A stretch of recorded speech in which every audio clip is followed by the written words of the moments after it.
ನಾನು ರಂಜನಾ ನವಿಗುಳಿಸೆ.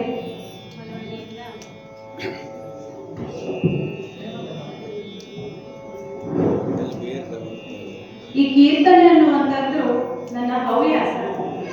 ನನ್ನ ಅಲ್ಪಜ್ಞಾನಕ್ಕೆ ತಿಳಿದ ರೀತಿಯಲ್ಲಿ ತಂತ್ರಜ್ಞಾನದ ಒಂದು ಸದ್ವಿನಿಯೋಗದಿಂದ ಏಕಲವ್ಯನ ಭಕ್ತಿಯೊಂದಿಗೆ ನಾನು ಈ ಕೀರ್ತನೆಯ ಹವ್ಯಾಸವನ್ನು ಬೆಳೆಸಿಕೊಂಡಿದ್ದೇನೆ. ಪೂಜ್ಯ ಗುರುದ್ವಯರ ಚರಣಾರವಿಂದಗಳಿಗೆ ನಮಸ್ಕರಿಸುತ್ತಾ, ಗಣಪತಿಯ ಚರಣಾರವಿಂದಗಳಿಗೆ ನಮಸ್ಕರಿಸುತ್ತಾ, ಇಲ್ಲಿನ ಕ್ಷೇತ್ರ ದೇವತೆಯಾದ ಲಕ್ಷ್ಮೀ ನರಸಿಂಹನ ಚರಣಾರವಿಂದಗಳನ್ನು ಸ್ಮರಿಸುತ್ತಾ, ಯಾರು ಪರಿಪೂರ್ಣರಲ್ಲ ಹಾಗೆ ನಾನು ಸಹ ನನ್ನ ಅಲ್ಪ ಜ್ಞಾನಕ್ಕೆ ತಿಳಿದಿರತಕ್ಕಂಥದ್ದನ್ನು ಇಲ್ಲಿ ಹೇಳಿ ಬಯಸ್ತೇನೆ. ಮಾತಾಪಿತೃ ಸ್ವರೂಪಿಗಳಾದ ತಾವೆಲ್ಲರೂ ದಯಮಾಡಿ ನನಗೇನಾದರೂ ತಪ್ಪು ಒಪ್ಪುಗಳಿದ್ದಲ್ಲಿ ಕ್ಷಮಿಸಿ ನನ್ನನ್ನು ಆಶೀರ್ವದಿಸಿ ಅಂತ ಕಳಕಳಿಯಿಂದ ತಮ್ಮಲ್ಲಿ ಪ್ರಾರ್ಥಿಸಿಕೊಳ್ತಾ ಇದ್ದೇನೆ.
Thank you.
ನಿರಪೇಕ್ಷನಾದಂತಹ ಸಾಧು. ಈ ಸದ್ಯದ ಪರಿಸ್ಥಿತಿಯಲ್ಲಿ ಏನಾಗಿದೆ, ಕೆಲವೊಂದು ಶಬ್ದಗಳು ಅಪಮೌಲ್ಯವಾಗ್ತಾ ಇದೆ.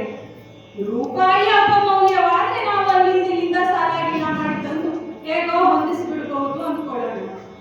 ಆದ್ರೆ ಶಬ್ದಗಳು ಅಪಮೌಲ್ಯವಾಗಿ ಅರ್ಥವಾಗದಿದ್ರೆ ತೊಂದರೆ ಇಲ್ಲ, ಅನರ್ಥವಾದ್ರೆ ತುಂಬಾ ಕಷ್ಟ.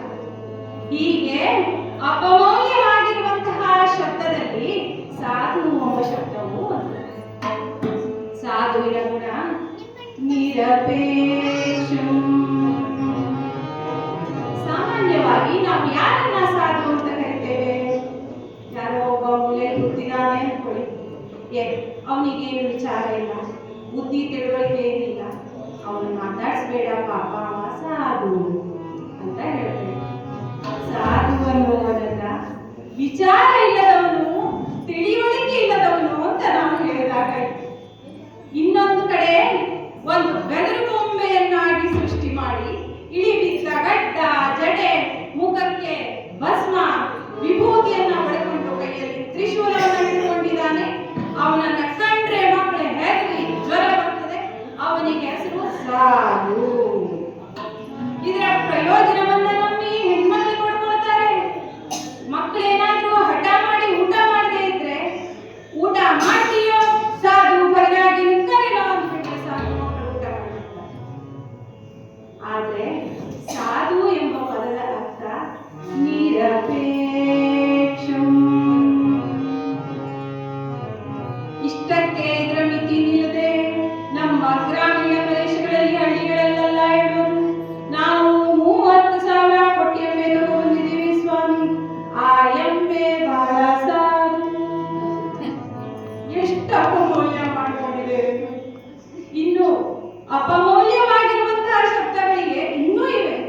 ಪೂಜೆ ಎಂದ ತಕ್ಷಣ ಒಂದು ಬೇರೆ ರೀತಿಯ ಲೋಕದ ಕಲ್ಪನೆಯೇ ನಮಗೆ ಬರ್ತಾ ಇತ್ತು. ಈ ಸದ್ಯದ ಪರಿಸ್ಥಿತಿಯಲ್ಲಿ ಏನಾಗಿದೆ, ಅಂಗಡಿಗಳ ಮುಂದೆ ಏನೋ ಮಕ್ಕಳು ಹೋಗಿ ಹಠ ಮಾಡಿದ್ರೆ ಅಮ್ಮ ಕಿವಿಯಲ್ಲೇ ಹೇಳುದು, ಮಾಡ್ತೀವಿ ಮನೆಗೆ ಬಾ ನಿನಗೆ ಪೂಜೆ. ಹಿಂಸೆ ಮಾಡೋದನ್ನ ಪೂಜೆ ಅಂತ ಹೇಳ್ಕೊಡ್ತಾ ಇದ್ದಾರೆ. ಅಷ್ಟಕ್ಕೆ ಮುಗಿದೆ.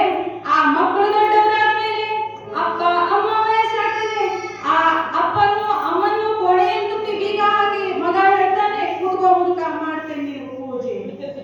ಎಷ್ಟು ಕೆಡಿಸ್ಕೊಂಡಿದೆ. ಮಂಗಳಾರತಿ ಅಂದ್ರೆ ಮನಸ್ಸಿನಲ್ಲಿ ಏನೋ ಒಂದು ರೀತಿಯ ಮಂಗಳಕರವಾದಂತಹ ಭಾವನೆ ಬರ್ತಾ ಇತ್ತು.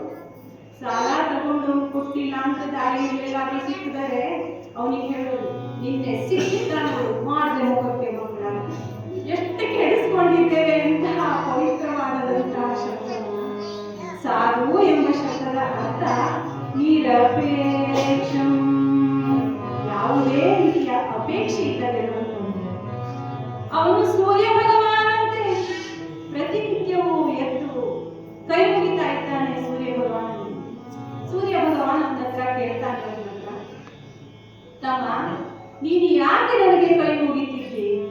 ಹೇ ಸೂರ್ಯ ಭಗವಾನ್, ನೀನು ನಮಗೆ ಬೆಳಕನ್ನ ಕೊಟ್ಟಿದ್ದಿ. ತಮ್ಮ, ನಾನು ನಿನಗೆ ಅಂತ ಬೆಳಕು ಕೊಟ್ಟದ್ದಲ್ಲ, ಬೆಳಗುವುದೇ ನನ್ನ ಲಕ್ಷಣ. ನಾನು ಲೋಕದ ಹಿತಕ್ಕಾಗಿ ಬೆಳಗ್ತಾ ಇದ್ದೇನೆ, ನಿನಗಾಗಿ ಬೆಳಗಿದ್ದಲ್ಲ. ಆದ್ರೆ ನಿನ್ನ ಮನಸ್ಸು ಕೇಳಿಲ್ಲ. ಹೇ ಸೂರ್ಯ ಭಗವಾನ್, ನೀನು ಕತ್ತಲನ್ನ ಮೂಡಿಸಿದ್ದಿ. ಈಗ ದಿಗ್ಭ್ರಮೆ ಆಯ್ತು ಸೂರ್ಯನಿಗೆ. ಕತ್ತಲು ತಮ್ಮ, ಕತ್ತಲನ್ನ ಇನ್ನು ನೋಡಿಯೇ ಇಲ್ಲ. ನೀನು ಅದನ್ನು ನಾನು ಮೂಡಿಸಿದ್ದೆ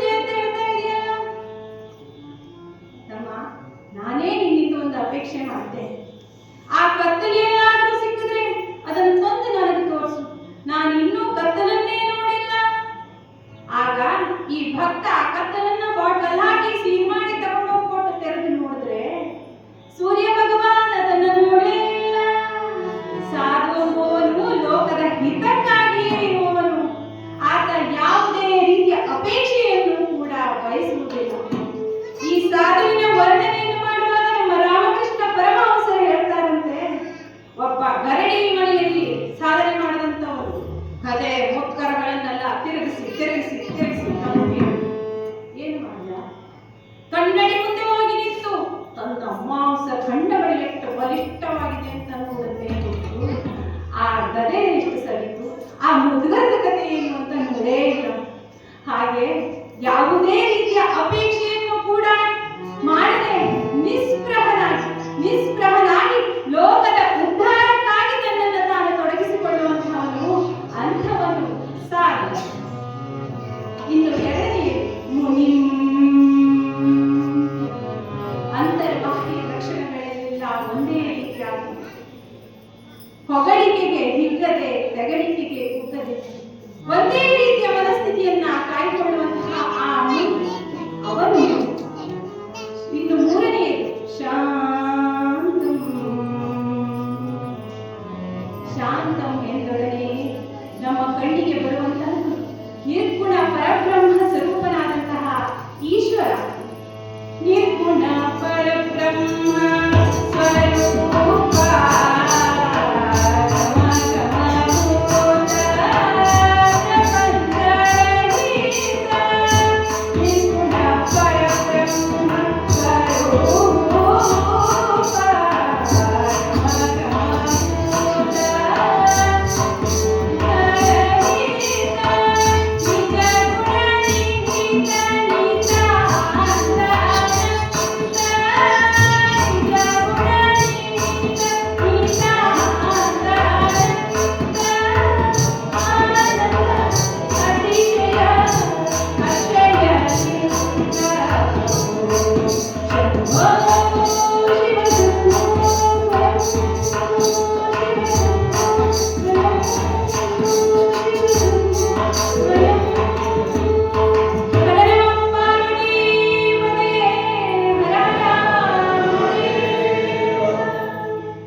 ಷಣ್ಮುಖನ ವಾಹನ ನವಿಲು. ಆ ನವಿಲಿಗೂ ಹಾವಿಗೂ ಜಗಳ. ನವಿಲಿಗೆ ಹಾವು ಎಲ್ಲ ಒಟ್ಟಿಯಾಗಿ ಸಿಕ್ತದೋ ಅದು ಗಂಡನ್ನ ಕುಕ್ಕು ಬಿಡಬೇಕು ಅಂತ ಕಾಣಿಸ್ತಾ ಇರ್ತದೆ. ಹಾಗಾಗಿ ನವಿಲಿಗೂ ಹಾವಿಗೂ ಜಗಳ, ಹಾವಿಗೂ ಇಲಿಗೂ ಜಗಳ, ನಂದಿಗೂ ಸಿಂಹನಿಗೂ ಜಗಳ. ಈ ಜಗಳದೊಡನೆ ತೊಡೆಯ ಮೇಲೆ ಕೂತಿದ್ದಾಳೆ ಗೌರಿ, ತಲೆಯ ಮೇಲೆ ಕುಳಿತಿದ್ದಾಳೆ ಗಂಗೆ. ಅವರಿಬ್ಬರಿಗೂ ಜಗಳ. ಈ ಜಗಳದ ಸಂಸಾರಕ್ಕೆ ನಮ್ಮ ಶಿವಪ್ಪ ಯಜಮಾನ. ಯಾರಾದ್ರೂ ಒಳಗೆ ಹೀಗೆ ಜಗಳ ಜಗಳ ಜಗಳ ಇದ್ರೆ ಮನೆ ಯಜಮಾನ ವಿಷ ಕುಡಿದೆ ಏನ್ ಮಾಡ್ತಾನೆ ಸ್ವಾಮಿ. ಹಾಗೆ ಈ ಈಶ್ವರ ವಿಷವನ್ನ ಕುಡಿದಿರಲಿಲ್ಲ, ಗಂಟಲಲ್ಲಿ ಇಟ್ಕೊಂಡು ನೀಲಕಂಠನಾಗಿದ್ದ. ಆ ಕವಿಯ ವರ್ಣನೆ ಎಷ್ಟು ಚೆನ್ನಾಗಿದೆ ನಮ್ಮ ಜೀವನಕ್ಕೆ ಅಂತ ನೋಡಿ. ನಾವೆಲ್ಲ ಒಳಗಿಂದೊಳಗೆ ಏನೇ ಜಗಳಗಳಿದ್ರು ಸಹ ಅದನ್ನ ಹೊರಗೆಲ್ಲೂ ಹೇಳಬಾರದು, ಮನೆ ಯಜಮಾನ ಗಂಟಲಲ್ಲೇ ಇಟ್ಟುಕೊಂಡು ತಿರುಗಾಡ್ತಿರ್ಬೇಕು ಅಂತ ಹೇಳ್ತಾನೆ ಕವಿ. ಹೀಗೆ ಪೌರಾಣಿಕ ಕಥೆಗಳನ್ನ ನಮ್ಮ ಲೌಕಿಕ ಜೀವನಕ್ಕೆ ಹೊಂದಿಸಿದ್ದಾನೆ ಆ ಕವಿ. ಆದ್ರೆ ಶಾಂತ ಮೂರ್ತಿಯಾಗಿ ಕುಳಿತಿದ್ದಾನೆ ಪರಮೇಶ್ವರ. ಯಾವತ್ತೂ ಯಾವ ವಿಕಾರಗಳು ಒಂದನ್ನೊಂದು ದ್ವೇಷಿಸಿಲ್ಲ, ಜಗಳ ಆಗಿಲ್ಲ. ಕಾರಣ ಆ ಪರಮಾತ್ಮನಲ್ಲಿರುವಂತಹ ಶಾಂತತೆ. ಇನ್ನು ನಿರ್ವೈರಂ, ಯಾರಲ್ಲಿಯೂ ಸಹ ವೈರತ್ವವಿಲ್ಲ. ಎಲ್ಲರನ್ನೂ ಒಂದೇ ದೃಷ್ಟಿಯಿಂದ ನೋಡುವಂತಹ ಸಮದರ್ಶಿನ, ಎಲ್ಲರನ್ನೂ ಒಂದೇ ದೃಷ್ಟಿಯಲ್ಲಿ. ನನಗೀಗ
ಎಲ್ಲೋ ಹೋದ, ಪೇಟೆಗೆ ಇವ್ರು ಕೂತ್ಕೊಂಡಿದ್ದ. ಡಾಕ್ಟರ್ ಬಂದಿದ್ರು. ಯಾರೋ 3 ದಿನ ಇದ್ದೀರಲ್ಲ, ಯಾರಿಗಪ್ಪ ದೃಷ್ಟಿ ಸಮಸ್ಯೆ? ಕೂತವನಿ ಅದು ಕೈ ಡಾಕ್ಟ್ರೆ, ನನಗೂ ನಿಮಗೂ ಸಮ ಬರುವುದಿಲ್ಲ, ನಿಮ್ಮ ಚಿಕಿತ್ಸೆ ನನಗೆ ಕೊಡಿಸೋದಿಲ್ಲ. ನನಗೆ ಒಂದಿದ್ದದ್ದು 2 ಕಾಣುವ ವಿಪರೀತ ದೃಷ್ಟಿ, ನಿಮಗೆ 2 ಒಬ್ಬಿದ್ದದ್ದು 3 ಕಾಣುವ ವಿಪರೀತ ದೃಷ್ಟಿ. ನಿಮ್ಮ ಯಾವ ಚಿಕಿತ್ಸೆಯನ್ನು ನನಗೆ ಕೊಡಿಸೋದಿಲ್ಲ. ಹಾಗಾಗಿ ಎಲ್ಲ ಇಡೀ ಸಮಾಜದಲ್ಲೂ ಒಂದೊಂದು ದೃಷ್ಟಿ ಒಂದೊಂದು ತರ ಇರ್ತದೆ, ಒಬ್ರಿಗೊಬ್ರು ಸರಿ ಮಾಡ್ಲಿಕ್ಕೆ ಸಾಧ್ಯವೇ ಇಲ್ಲ. ಆದ್ರೆ ಸಾಧುವಿನ ಗುಣಲಕ್ಷಣ ಹಾಗಲ್ಲ, ಎಲ್ಲವೂ ಸಮದರ್ಶಿನ, ಎಲ್ಲವನ್ನು ಒಂದೇ ತೆರನಾಗಿ ನೋಡುವಂತಹ, ಸಮದೃಷ್ಟಿಯಲ್ಲಿ ನೋಡುವಂತಹ ಸಾಧು. ಅಂತಹ ಸಾಧುಗಳ ಸಂಘವನ್ನು ನಾವು ಮಾಡಬೇಕು. ಜೊತೆಗೆ ಸದಾ ಪರಮಾತ್ಮನಲ್ಲಿ ಆ ಮುಕ್ತಿಗಾಗಿ ನಾವು ಸದಾ ಬೇಡ್ಕೊಳ್ಬೇಕು. ಏನಂತ ಬೇಡ್ಕೊಳ್ಬೇಕು?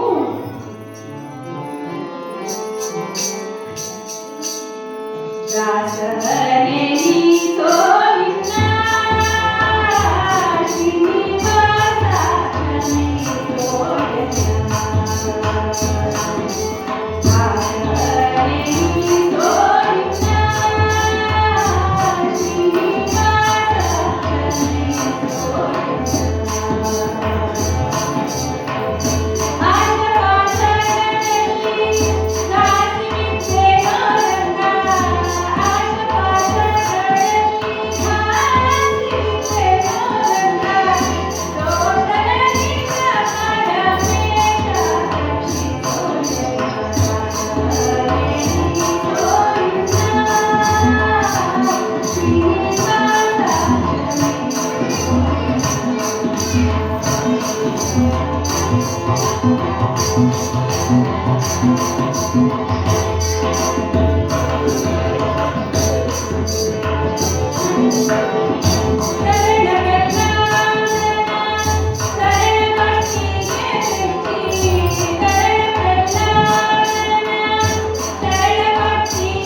ಸ್ವಾಮಿ ನೀವು ಮಧ್ಯಾಹ್ನದಾಸೆ ಸಿಕ್ಕಿಲ್ಲ, ಈ ಸುಡುಗಾಡದಾಸನನ್ನೇ ಕರ್ಕೊಂಡು ಬಂದಿದ್ದೀರಲ್ಲ. ಆದ್ರೆ ಇಲ್ಲಿರುವಂತಹ ದಾಸ ಆ ದಾಸನಲ್ಲ. ಸತ್ಯಕ್ಕಾಗಿ ಸತಿ ಸುಧಾರಿಗಳ ವಿಗ್ರಹಿಸಿ, ಸತ್ಯಕ್ಕಾಗಿ ಕಾಡು ನಾಡಲಿದು ಸ್ಮಶಾನ ವಾಸನಿಸಿದಂತಹ ಹರಿಶ್ಚಂದ್ರ ದೇವ ಸುಡುಗಾಡ ದಾಸ, ಹೊಟ್ಟೆ ದಾಸ. ಮನವ ಮಂದಿರವ ಮಾಡಿ ಅದರೊಳಗೆ ಪರಮಾತ್ಮನನ್ನು ಇರಿಸಿ ಅನುಗಾರವು ಪೂಜಿಸಿದಂತಹ ಫಲ ಭೀಮದೇವ ಹೊಟ್ಟೆ ದಾಸ, ದಿಟ್ಟ ದಾಸ. ನಮ್ಮ ಇಂದಿನ ಕಥಾನಾಯಕನಾದಂತಹ ಪ್ರಹ್ಲಾದ ದೇವ ಎಲ್ಲಿರುವನು ನಿನ್ನಾರಿ ಎಂದು ತಂದೆ ಆರ್ಭಟಿಸಿದಾಗ ತಾನಿರುವಲ್ಲಿಯೇ ತಾನು ನಿಂತಲ್ಲಿಯೇ ಪರಮಾತ್ಮನನ್ನ ಕರೆಸಿದಂತಹ ದಾಸ, ದಿಟ್ಟ ದಾಸ. ಅದಕ್ಕಾಗಿಯೇ ಹಿರಿಯರು ಹೇಳುವಾಗ ಪ್ರಹ್ಲಾದನಾಯನ ಪರಾಶರ ಪುಂಡರೀಕ, ಪ್ರಹ್ಲಾದನಾಯನ ಪರಾಶರ ಪುಂಡರೀಕ ವ್ಯಾಸಾಂಬರೀಷ ಶುಕ ಶೌನಕ, ಇಂತಹ ಮಹಾನುಭಾವರ ಹೆಸರುಗಳನ್ನೆಲ್ಲ ಹೇಳುವಾಗ ಪ್ರಥಮವಾಗಿ ಪ್ರಹ್ಲಾದನ ಹೆಸರನ್ನೇ ಹೇಳುತ್ತಾರೆ ಅಂತಾದ ಮೇಲೆ ಆ ಪ್ರಹ್ಲಾದ ದೇವ ಆ ಪರಮಾತ್ಮನಿಗೆ ಅದೆಷ್ಟು ಹತ್ತಿರದಲ್ಲಿರಬಹುದು. ಅಂತಹ ಪ್ರಹ್ಲಾದ ದೇವರ ಕಥೆಯನ್ನ ಸ್ವಲ್ಪ ಸಮಯಗಳ ಕಾಲ ನಾನು ನಿಮ್ಮೊಂದಿಗೆ ವಿನಿಮಯವನ್ನ ಮಾಡಿಕೊಳ್ತಾ ಇದ್ದೀನಿ. ಒಂದು ಭಜನೆಯ ಸಮೇತವಾಗಿ ಈ ಕಥೆಯನ್ನ ಪ್ರಾರಂಭಿಸೋಣ. ನಾನು ಎಲ್ಲ ಭಜನೆಯನ್ನ ಹೇಳಿಕೊಳ್ತೇನೆ, ದಯವಿಟ್ಟು ತಾವೆಲ್ಲರೂ ಹೇಳಿ ಅಂತ ಹೇಳ್ತಾ ಇದ್ದೀನಿ. ಯಾಕೆಂದ್ರೆ ಕೀರ್ತನೆ ಎನ್ನುವಂತಹದ್ದು ನಾನು ಮಾಡಿದ್ರೆ ಕೀರ್ತನೆ, ನಾವೆಲ್ಲ ಸೇರಿ ಪರಮಾತ್ಮನ ಭಜನೆಯನ್ನ ಮಾಡಿದ್ರೆ ಅದು ಸಂಕೀರ್ತನೆಯಾಗಿ ಆ ಪರಮಾತ್ಮನ ಕೃಪೆಗೆ ಪಾತ್ರರಾಗ್ತೇವೆ ಅಂತ. ಹಾಗಾಗಿ ಎಲ್ಲರೂ ಅತ್ಯಂತ ಗಟ್ಟಿಯಾಗಿ ಪರಮಾತ್ಮನ ಭಜನೆಯನ್ನ ಮಾಡೋಣ ಅಂತ ಹೇಳ್ತಾ,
ಚಿಂತಿಸಿದಳು.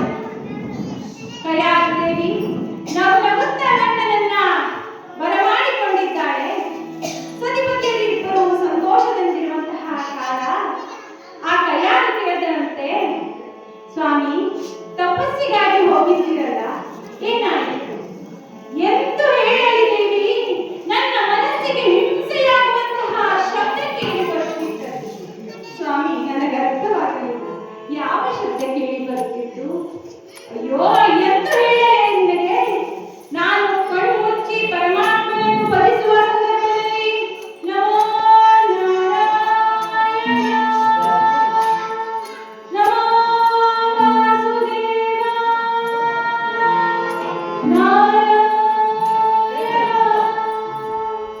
ಈ ಶಬ್ದವನ್ನು ಕೇಳಿದೆ.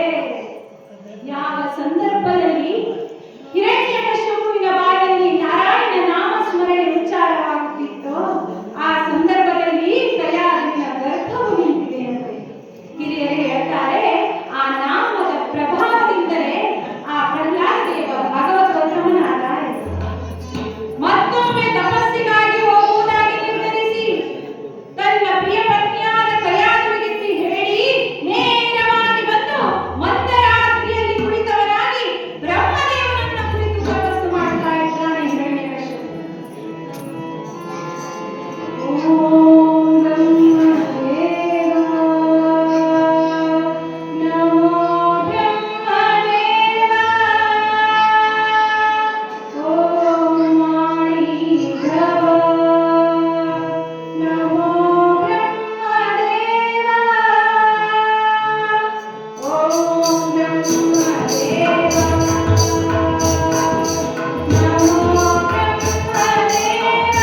ಬೇಸರವಾಗುತ್ತಿದ್ದರೆ ಶ್ರೀಮನ್ನಾರಾಯಣನ ನಾಮಸ್ಮರಣೆಯನ್ನು ಮಾಡುತ್ತಾರೆ.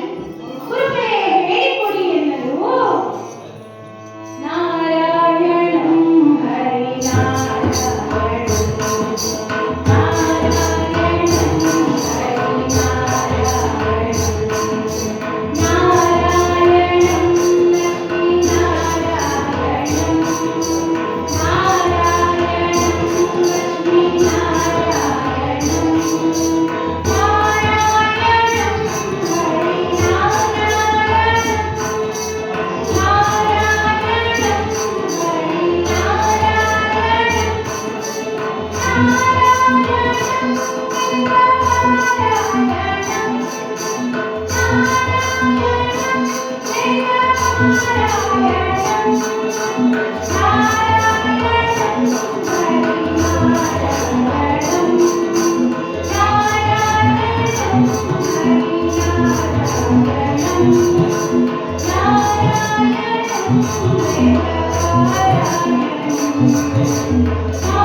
ನಾರಾಯಣನ ನಾಮಸ್ಮರಣೆಯನ್ನ ಕೇಳುತ್ತಾ ಅಲ್ಲಿಯೇ ನಿದ್ರೆ ಹೋಗಿದ್ದಾಳೆ ಕೈಯಾರು.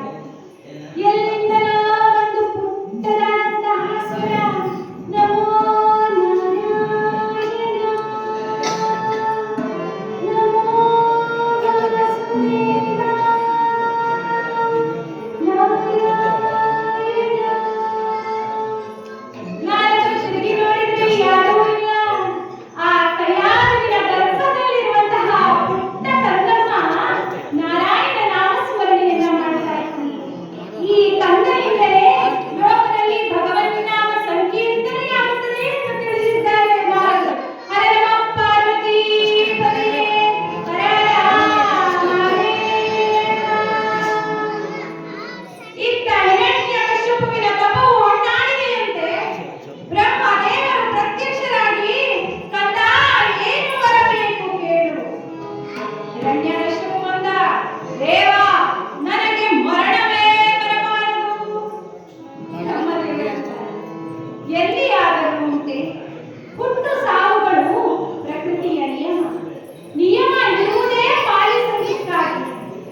ಬಾಯಿ ಮುಚ್ಚಿ ಆ ವಿಷಯವನ್ನು ಕುಡಿತಾನೆ. ಮತ್ತೆ ತಾಯಿ ಹೇಳ್ತಾನೆ, ಅಮ್ಮ ಈ ಹೆಗಲಲ್ಲಿ ಜನನಿ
ಹಾರೈಸುತ್ತಾ ಮಂಗಳವನ್ನ ಹಾಡ್ತಾ ಇದ್ದೇನೆ.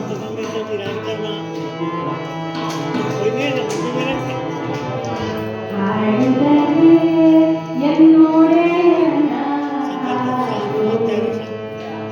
ಬೇಡಿದರೆ ಎನ್ನೋಡೆಯನ್ನ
ಎಲ್ಲ ಭಕ್ತ ಮಹಾಶಯರೇ, ಇವತ್ತು ಇಷ್ಟೊತ್ತು ತನಕ ನಮ್ಮನ್ನೆಲ್ಲ ಭಕ್ತಿಯ ಲೋಕಕ್ಕೆ ಕೊಂಡೊಯ್ದು ತಮ್ಮ ಅಪ್ರತಿಮ ಪ್ರತಿಭೆಯನ್ನು ಪ್ರದರ್ಶಿಸಿದಂಥ ಶ್ರೀಮತಿ ರಂಜನಾ ಅವರಿಗೆ ನಾವೆಲ್ಲ ಅತ್ಯಂತ ಆಭಾರಿಯಾಗಿದ್ದೇವೆ. ಈ ವರ್ಷದ ನಮ್ಮ ಈ ಒಂದು ಉತ್ಸವ ಈ ನಮ್ಮಲ್ಲಿ ಒಂದು ಗಾದೆ ಉಂಟು, ಹಿತ್ತಲ ಗಿಡ ಮದ್ದಲ್ಲ ಅಂತೇಳಿ. ಆದರೆ ಇವತ್ತು ಅದನ್ನು ಈ ವರ್ಷದ ನಮ್ಮ ಈ ಒಂದು ಉತ್ಸವದಲ್ಲಿ ನಿನ್ನೆನೂ ಹೌದು, ಇವತ್ತು ಹಿತ್ತಲ ಗಿಡ ಮತ್ತು ಹಿತ್ತಲ ಗಿಡದಲ್ಲೂ ಮತ್ತು ಉಂಟು ಅನ್ನುವಂಥದ್ದನ್ನು ನಮ್ಮೆಲ್ಲರಿಗೆ ಸಾಬೀತುಪಡಿಸಿದ್ದಾರೆ ರಂಜನಾ ಅವಸ್ಥೆ. ಅವರಿಗೆ ನಾವು ತುಂಬ ಆಭಾರಿಯಾಗಿದ್ದೇವೆ. ಅವರನ್ನು ಅತ್ಯಂತ ವಿನಮ್ರತೆಯಿಂದ ಗೌರವಿಸ್ತೇವೆ. ರಾಘವೇಂದ್ರ ಭಟ್ರು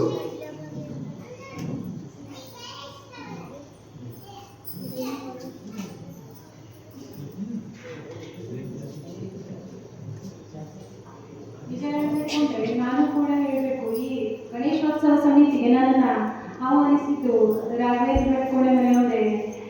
ನನಗೆ ಇಲ್ಲಿ ಎಲ್ಲರ ಹೆಸರು ಪರಿಚಯ ಇದೆ, ಹೆಸರು ಅಷ್ಟಾಗಿ ಗೊತ್ತಿಲ್ಲ.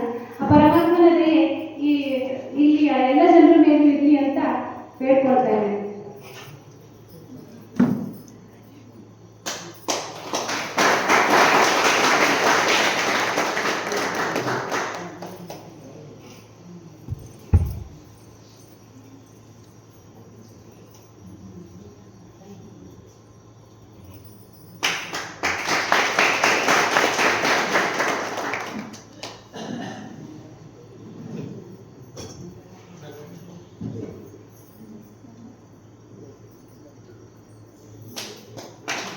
ಈ ಒಂದು ಕಾರ್ಯಕ್ರಮಕ್ಕೆ